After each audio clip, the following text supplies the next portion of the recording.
gente vive num país onde metade dos trabalhadores eles não ganham acima de R$ 500.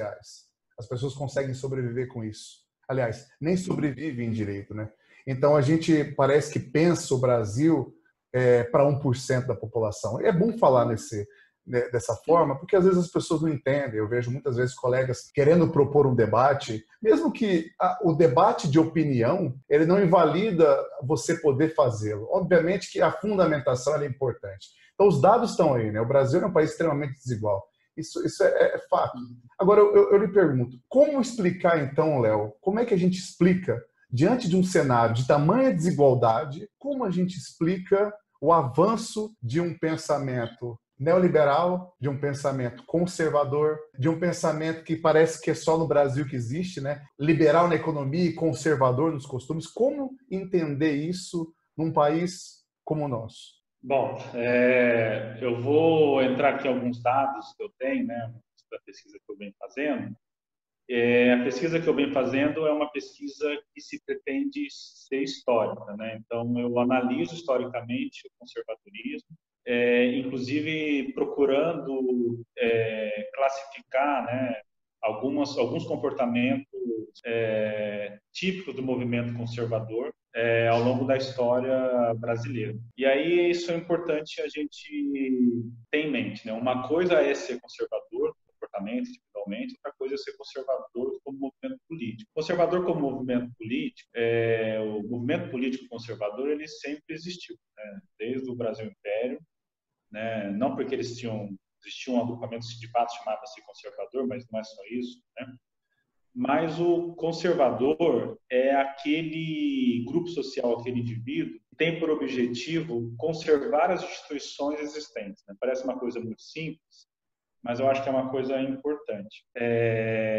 O conservador, ele tem por objetivo conservar as instituições existentes para reproduzir uma determinada relação de produção existente. E aí, como movimento conservador, né, isso você encontra em inúmeros autores, como movimento conservador, o movimento conservador ele é supostamente extremamente legalista. Mas, quando a gente analisa historicamente, não é tão simples assim. Então, o movimento conservador brasileiro é um movimento conservador que se expressou no Brasil Império com a perpetuação do escravagismo, que se expressou na República com a instituição de mecanismo de formação da classe trabalhadora de forma racializada e segmentada, que se expressou no golpe de Estado de 1937, que se expressou nos movimentos conservadores que se formaram entre 1943, 44 até 1964, com maior expressão em 1959 até 1964, com a formação do IPES, por exemplo, do Instituto de Pesquisas e Estudos Sociais, em que tiveram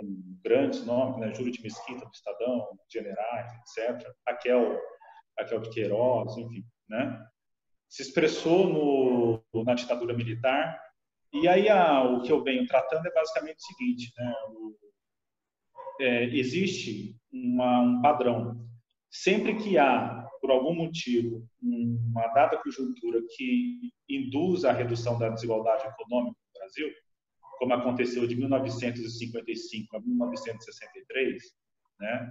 Ou como aconteceu também antes do Estado Novo, você tem a junção de alguns movimentos conservadores, né, liberais e conservadores, e acabam aplicando necessariamente algum golpe, né, seja um golpe militar, um golpe de Estado, um golpe parlamentar, e que acabam consolidando mecanismos mais efetivos para a reprodução dos seus interesses, para a reprodução conservadora dos seus interesses. O que aconteceu de diferente recentemente, e aí nós vamos ter que entrar no que aconteceu com o governo Dilma, né, que acho que é um assunto que você domina e gosta bastante. O governo Lula, o governo Dilma, eles tiveram principalmente o governo Lula, de 2001 a 2011, né, o Brasil ele teve um crescimento econômico exponencial, um ciclo de crescimento, que se encerrou em 2011. Esse ciclo de crescimento, sinteticamente, tem muitas mediações, mas sinteticamente,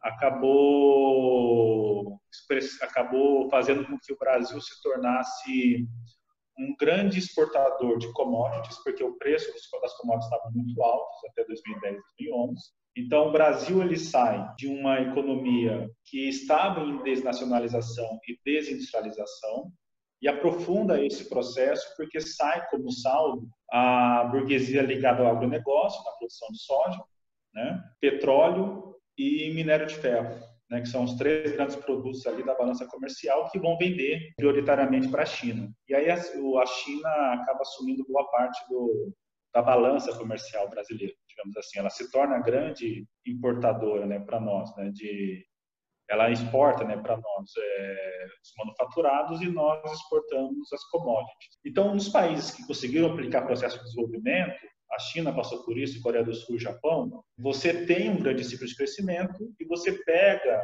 o saldo dessa balança comercial e investe na produção do que o Marx chamou de meio de produção, né, de indústrias, de transformação, etc. O Brasil ele não fez. Então, quando a gente pega as exportações de máquinas e as exportações de minério de ferro, por exemplo, as exportações de minério de ferro foram 5 vezes maior do que a exportação de máquinas, né? Então, esse processo acaba desindustrializando ainda mais o Brasil e, como saldo, traz como protagonismo alguns atores historicamente conservadores, como, por exemplo, o agronegócio. O agronegócio passa a ser um dos grandes promotores ali políticos, né, que passa a opinar sobre tudo. A eleição de 2010 também foi uma eleição muito interessante do ponto de vista religioso, porque teve aquela discussão sobre aborto. Então, muitos religiosos perceberam que poderia pautar, sim, a eleição e a discussão política.